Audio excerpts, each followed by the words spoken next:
Better than bhai aur behno, na?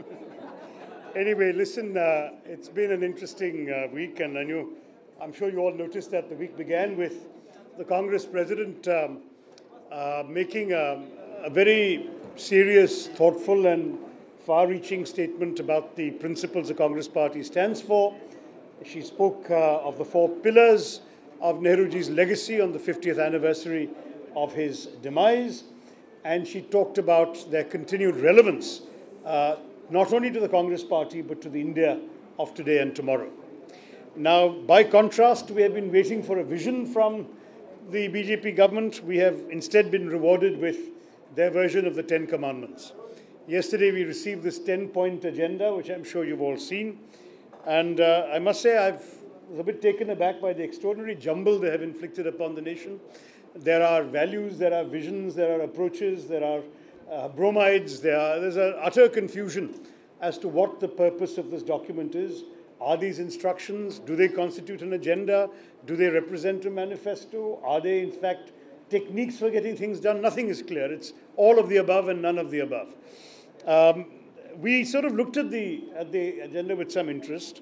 The first 2, of course, were to build up confidence in the bureaucracy, give them freedom to work, innovative ideas, and so on.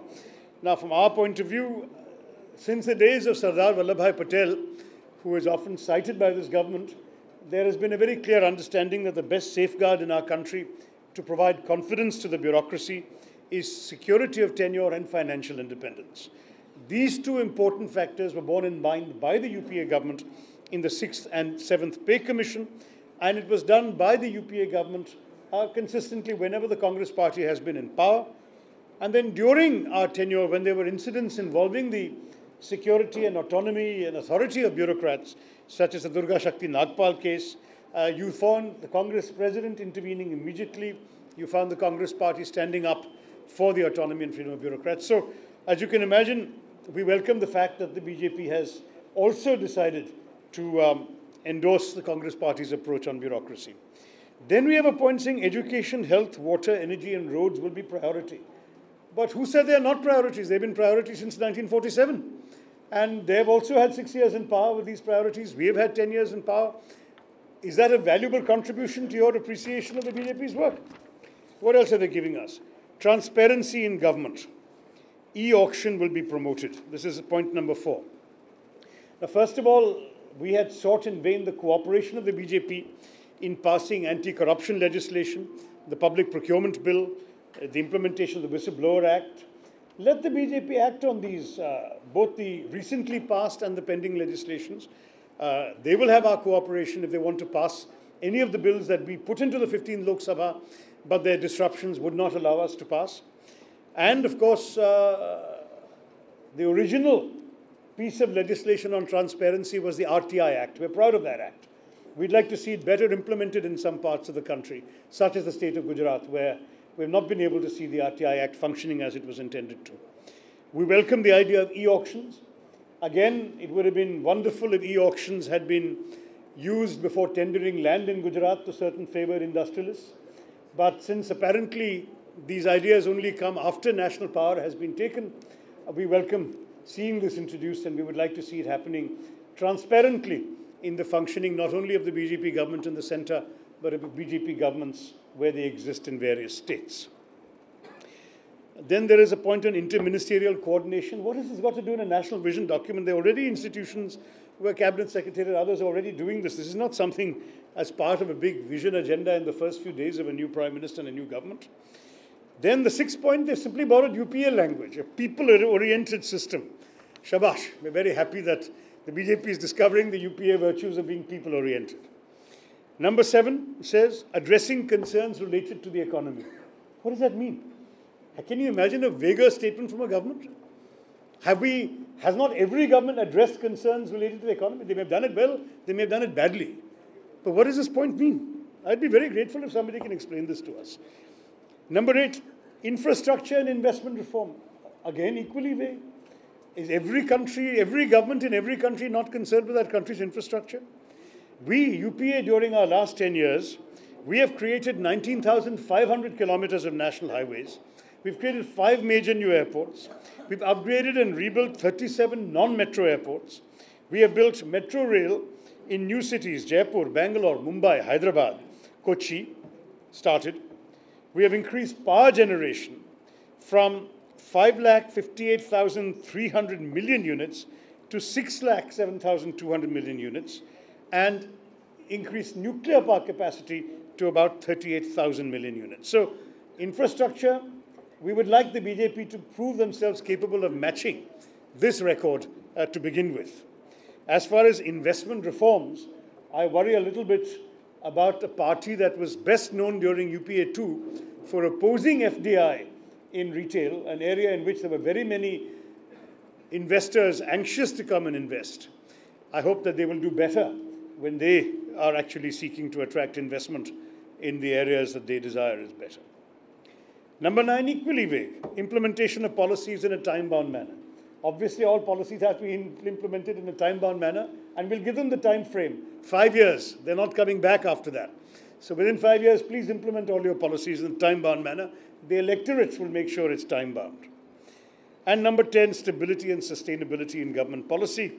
Let us say that that is a very thinly veiled appeal, that they want to be sustained and stable in power for a very long time.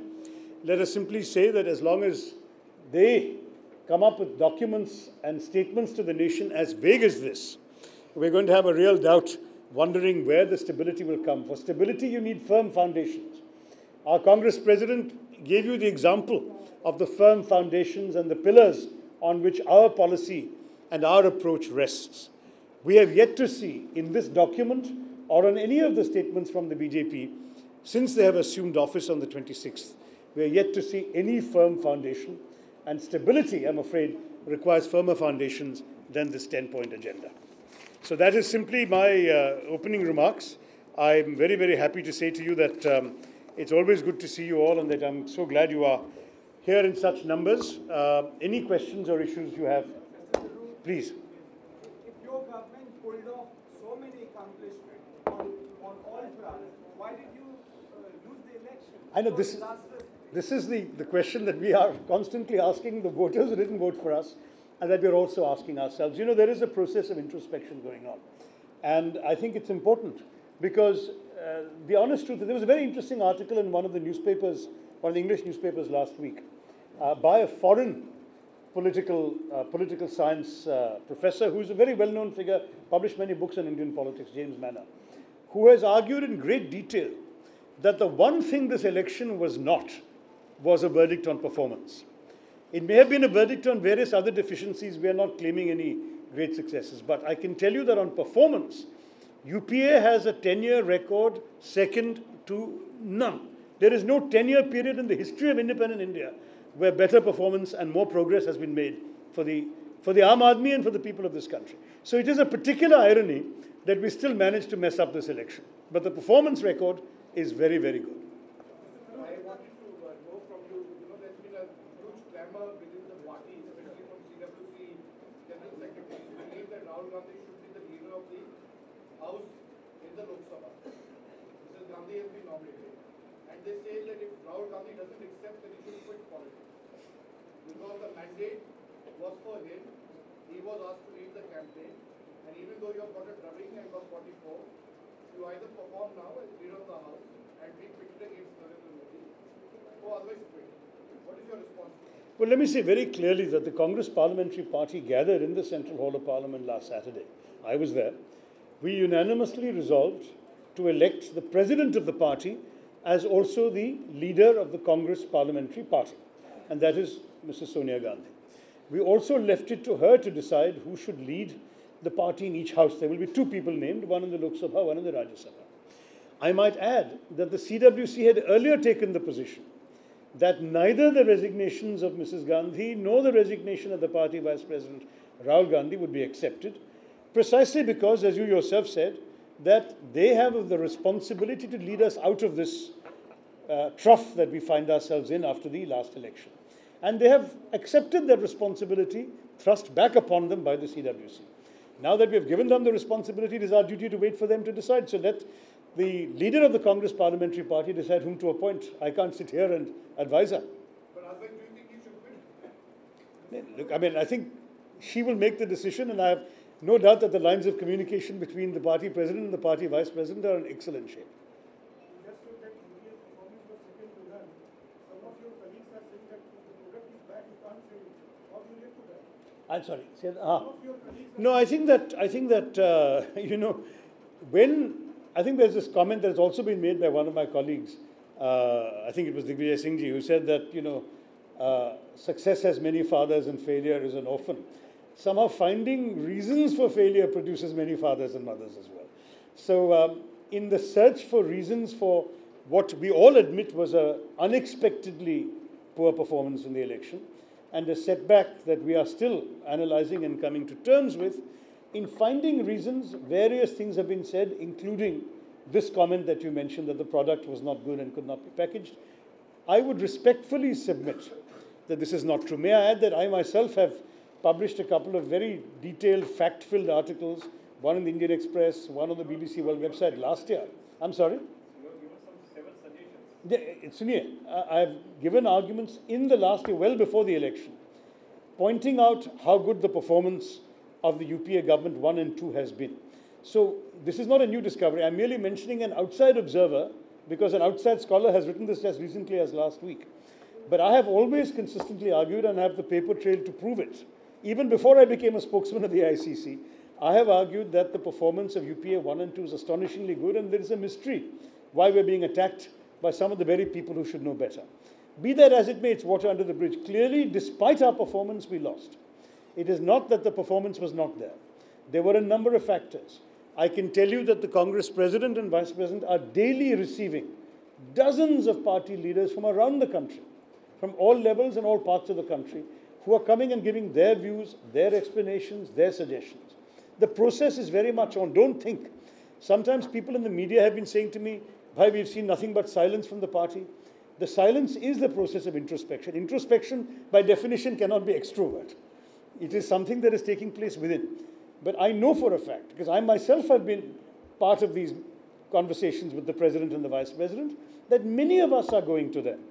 Many, many people. And they are seeing people in very large numbers, sequentially, one-on-one, listening patiently. They're getting a good sense of what is the feeling within the party as to why what went wrong. Believe me, we're taking this seriously. You don't come down from 211 by the end of UPA 2 to 44 without really feeling that you need to find out what happened. And we're doing that. Ji. No, I'm trying to understand this. I'll come back to left side. No, I'm putting blame on the organization because as you said, the UPA government performance was excellent. UPA 1 and 2. So are you blaming the organization? No, you see, the UPA government is a reflection of the party. The policies followed by UPA 1 and 2 were policies developed and articulated by the Congress party and the UPA member parties on the basis of the fundamental convictions of the party. So why do we do certain things? We do them because they fit in within these 4 fundamental pillars that Sonia Gandhi ji spoke about on Sunday. So you really have to look at this picture. I know that, frankly, in the media, the narrative of clash, a binary narrative, is always more interesting. Prime Minister versus party president, Congress party versus UPA government. Reality isn't like that. Very often the same people are in both places. And very often what one does is a result of proposals by the other. This was a seamless thing. Whatever has gone right, both can take credit. Whatever has gone wrong, both will find out the reasons and deal with it. Okay, now look, I'm sorry. Keeping with the times, I instinctively turned to the right. Now I'll turn to the left. हाँ, बताइए. शशि थरूर साहब, आपकी party की podium से आपके senior minister Anand Sharma, Chidambaram, तमाम लोगों ने कहा कि ओपिनियन पोल और एग्जिट पोल जो होते हैं स्पॉन्सर्ड है, फैब्रिकेटेड है, और मीडिया की क्रेडिबिलिटी पे आपने लगातार सवाल खड़े किए और ये बताया कि बायस्ड है. अब जब हमारे परसेप्शन से भी, हमारे एग्जिट पोल से भी ज्यादा सीट पोल आए, आप तो सज्जन आदमी हैं सर, क्या आपको ऐसा नहीं लगता कि आप लोगों को माफी मांगनी चाहिए मीडिया से कि आप देखिए हाँ, मेरे ख्याल में हम तो मीडिया को कभी ऐसे आरोप नहीं दिया कि आप लोग बायस्ड है. हमने कहा है कि हमारे देश के इतिहास में ना पोलिंग ना एग्जिट पोलिंग बहुत एक्यूरेट रहा है. आप देखिए 25 साल से ये चल रहे हैं, कितने पोल्स हैं जो एक्यूरेट रहे और कितने पोल्स हैं जो इनएक्यूरेट हैं. 2004 में सारे पोल्स कहे कि बीजेपी वापस आ रहे हैं, हम जीत गए. 2009 में सारे पोल्स कहे कि बीजेपी हमें डिफीट करके फिर सरकार बनी, हम फिर वापस आ गए। मतलब 2014 में हम 25 साल के एविडेंस के साथ हमने कहा कि देखिए इस पोल्स को विश्वास करना मुश्किल है, आप लोग की गलती, हमने कहा मीडिया की गलती ये है कि आप ये पोल्स को विश्वास कर रहे हैं और आप लिख रहे हैं जैसे जनता ने वोट कर चुके हैं, ये हम मान लें, लेकिन उससे ज़्यादा आरोप तो हम नहीं किए, इसलिए माफ़ी मांगने की मेरे ख्याल में ज़रूरत नहीं। लेकिन मैं एक चीज़ कहूँ, हमने कहा कि पोल्स एक्यूरेट नहीं थे, अभी इस साइड पे भी एक्यूरेट नहीं रहा। किसी ने बीजेपी यूपीए एनडीए को 333 दिएगा अभी, तो ये भी देख लीजिए कि एक्यूरेसी दोनों तरफ से ठीक नहीं हुआ। मैं खुद एक डिस्कशन में पार्टिसिपेट किया था एक चैनल पे इलेक्शन रिजल्ट्स के एक हफ्ते पहले, जिसमें हमने 2 पॉइंट बताए पोल्स के बारे में। एक चीज़ ये है कि कांग्रेस पार्टी की सपोर्ट सारे पोल्स अंडर काउंट करते हैं, क्योंकि हमारे जैसे वोटर्स हैं, जैसे चाय वाले, इस बार तो चाय वाले शायद हमारे पास नहीं रहे, लेकिन उस बार आप पहले इलेक्शंस में देख लीजिए कि चाय वाले हमारे वोटर्स हैं, नर्सेस हमारे वोटर्स हैं, शॉप असिस्टेंट्स हमारे वोटर्स हैं, बाज़ार में सब्ज़ी बिकने में वो तो हमारे वोटर्स हैं, फिशर वुमेन जो फ़िश को बेचते हैं वो, दीज आर नॉर्मली वोटर्स, उनको कोई कॉन्टैक्ट नहीं करते हैं पोलिंग करने में। तो इसलिए historically Congress support has been undercounted. And the second point was that big victories have been underestimated. हमने खुद कहा कि 2004 में जवाब देखा और उससे भी ज़्यादा 2009 में जवाब देखा, कोई भी पोल कहा भी नहीं, डिडंट कम क्लोज। तो ये दोनों पॉइंट हैं। लग रहा है कि इस बार शायद कांग्रेस सपोर्ट को अंडर काउंट नहीं किया, लेकिन ये सच है कि बिग विक्ट्री को अंडर एस्टिमेट किया। तो पोलिंग हमारे देश में अभी भी एक इनएग्जैक्ट साइंस है, ये मैं अभी भी कहूँगा और इसके लिए माफ़ी नहीं मांगूंगा। जी,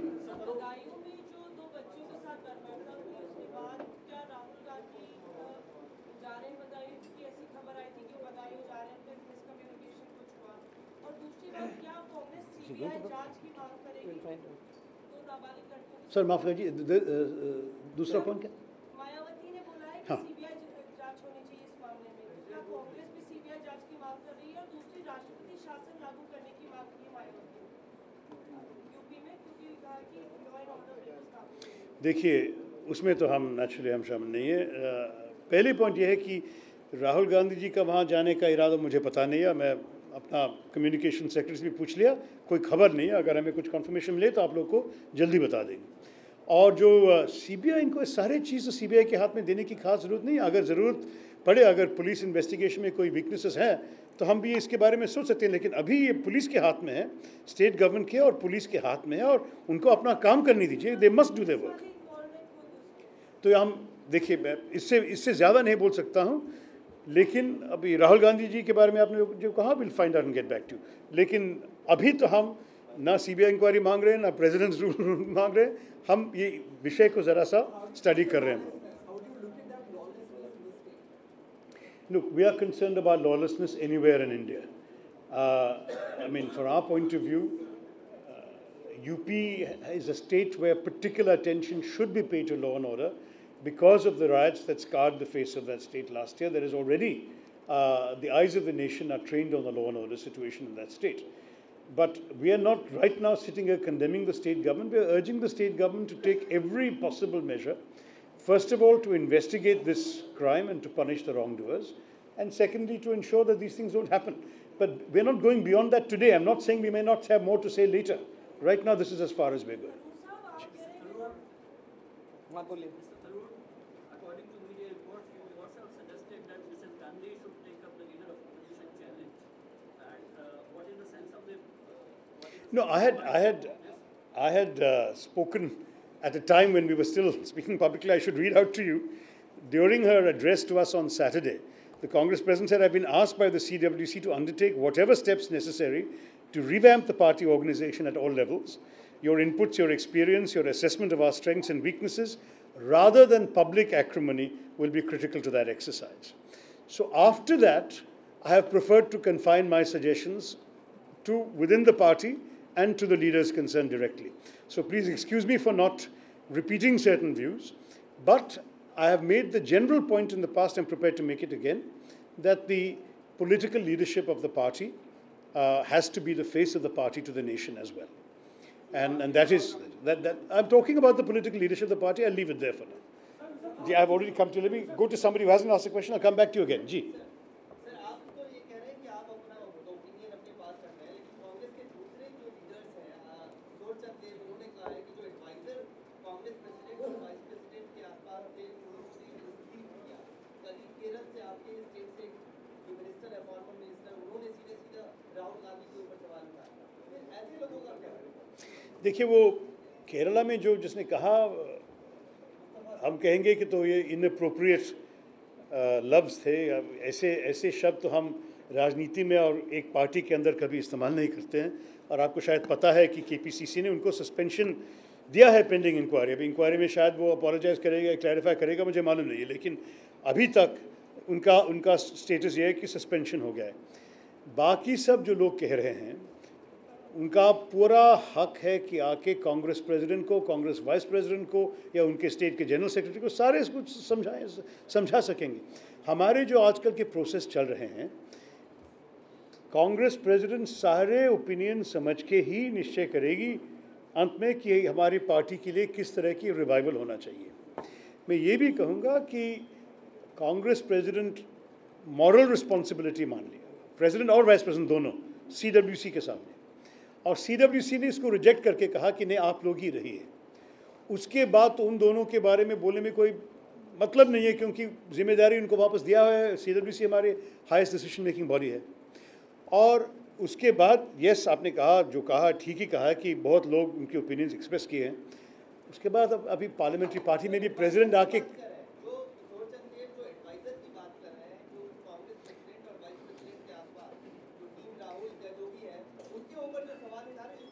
देखिए, कोई भी ऑफिस बेरर का हक है कि उनके स्टाफ वो खुद चुन ले। You cannot tell me who should advise me, right? I can take as much advice as I want from whoever I want. तो ये कभी मत सोचिए कि हमारे वाइस प्रेसिडेंट को सिर्फ एक ग्रुप एडवाइजर्स हैं।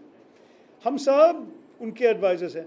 जब वो यूपीए में कांग्रेस वाइस प्रेसिडेंट बना, क्या उनके एडवाइजर्स में कोई यूपीए मंत्री नहीं थे? कोई मिनिस्टर्स ऑफ स्टेट उनके दोस्त नहीं थे? क्या हम लोग जो सरकार में काम करते थे उनसे कभी बात नहीं करते थे? सिर्फ 3-4 एडवाइज़र उनके साथ एक कमरे के अंदर बैठ के बात कर रहे थे। ये भी सोचिए कि इसमें कुछ लॉजिक होना चाहिए। जब वाइस प्रेसिडेंट कुछ काम के लिए कोई एडवाइज़र्स के साथ या कोई सेक्रेटरी के साथ या कोई असिस्टेंट के साथ बात करते हैं, इसका मतलब ये नहीं इनका कोई और एडवाइज़र्स नहीं है। There is cannot be that there is no other source of advice available to him. Rahul Gandhi is somebody who has gone through the country. He has seen people in every state. He has talked to party leaders, ministers from all backgrounds. He is not confining himself to the 3 or 4 people on his staff. तो ये भी सोचिए, I think that if there is a failure of advice, we are all equally responsible because we have all been his advisors to a greater or lesser degree, all of us in the party. Sorry, I'm taking people who have not asked me anything. अभी वापस आए।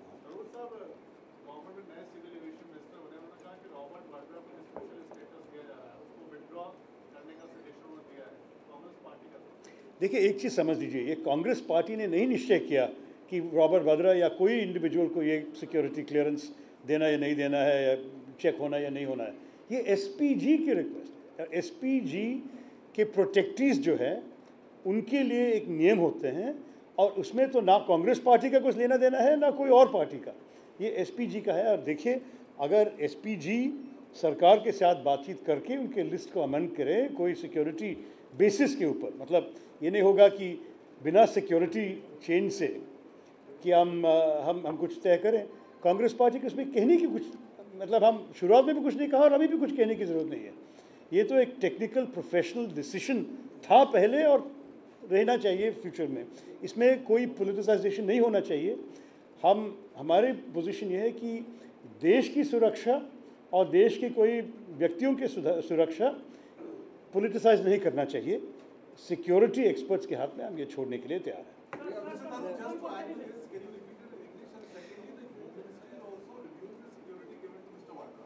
No, my position is very clear. The Congress party had nothing to do with either the grant or the withdrawal of security to any individual. We have always believed that security of the nation and the security of certain prominent individuals in the nation is a matter for the security professionals and not something to be politicized. Therefore, we neither made a political issue out of the grant of security, nor do we think it is appropriate for anyone to make a political issue and demand the withdrawal of security. The issue must be left to the security professionals. Whatever they decide will be, we assume, on the basis of a proper threat assessment and a proper judgment as to how security cover should or should not be granted. You understand that the Home Ministry and the SPG and other bodies normally go through periodic reviews of security provisions and of the beneficiaries of security. Let us leave it to them to do a professional job. As I said before, I repeat again, the Congress party has not taken a position on this in the past, will not take a position on this in the future. It is a matter for the professionals of security to make decisions on security.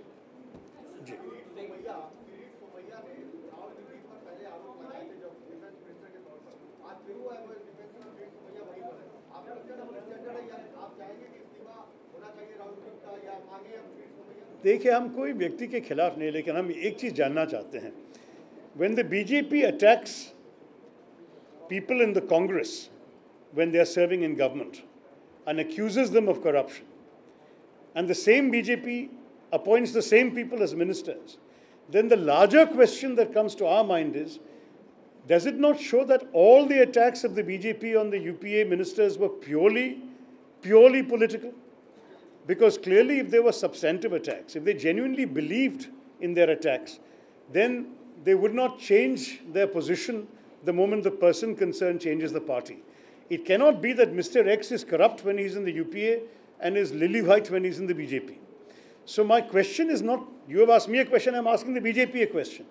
How serious are you, Mr. Kirit Somaiya, how serious are you, BJP, about the various accusations you have made against various UPA ministers? Is a simple case of where you stand depends on where you sit.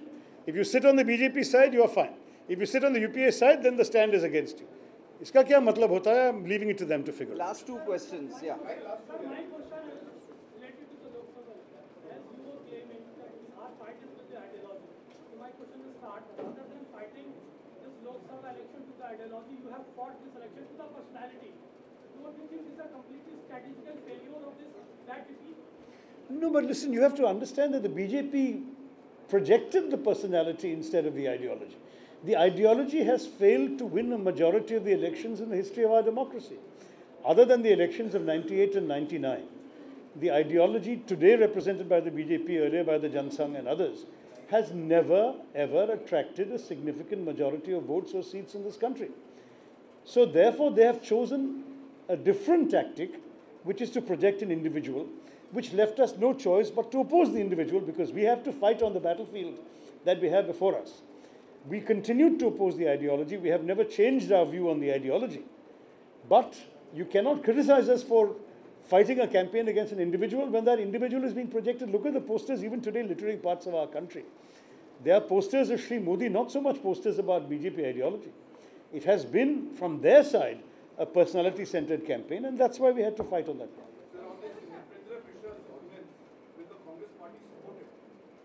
Look, I don't think that that particular issue has been brought to us by the ruling party.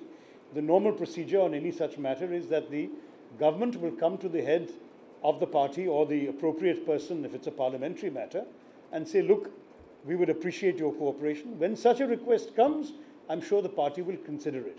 Remember that we are only talking principles here. Not one person in the Congress has said one word against the individual concerned. We are just saying this is the same BJP that opposed ordinances when UPA passed them. Why is the ordinance route suddenly appropriate in this case when Parliament is meeting next week? This is our question. Please understand that, we are not trying to conduct opposition the way the BJP conducted opposition. We want to remain at the level of policy, of principle. We want to ask questions in a pointed way. We believe the opposition exists to serve the nation just as much as the government exists to serve the nation. We are not there to merely point accusing fingers at individuals and give blame to individuals. So let us leave Mr. Mishra out of this. What is the BJP stand on the suitability of ordinances, not just in this case, but in future cases? And how can they reconcile that to the stand they took when the UPA tried to produce ordinances? That is my question. Thank you all very much.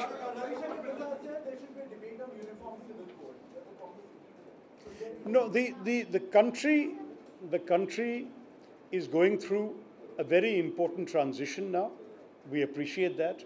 But that does not imply a license to reopen every sensitive issue that can tear this country apart in terms of emotions and political anxieties. We have already seen an unnecessary controversy over Article 370, immediately withdrawn after that trial balloon was floated. The Uniform Civil Code is an issue on which there are many communities who have separate personal laws, not just Muslims as some in the BJP keep alleging. There is also a civil code for the Sikhs. There are personal laws for Christian communities. There are personal laws available to the Parsis. Are we now today going to show everybody who is not a Hindu that somehow they have to subscribe to somebody else's definition of how they should lead the most sensitive aspects of their personal life, marriage, inheritance, divorce, death? I mean, these are incredibly sensitive questions. When such issues were raised during the campaign, Mr. Modi had issued a statement telling his own supporters, do not create distractions from our central message. I would ask him respectfully today, are you going to encourage such distractions from what you have said is your central message of development? Does this have anything to do with the development agenda on which you contested this election, on which clearly 31% of the nation has voted for you? We respect that mandate. We will always respect the people's verdict.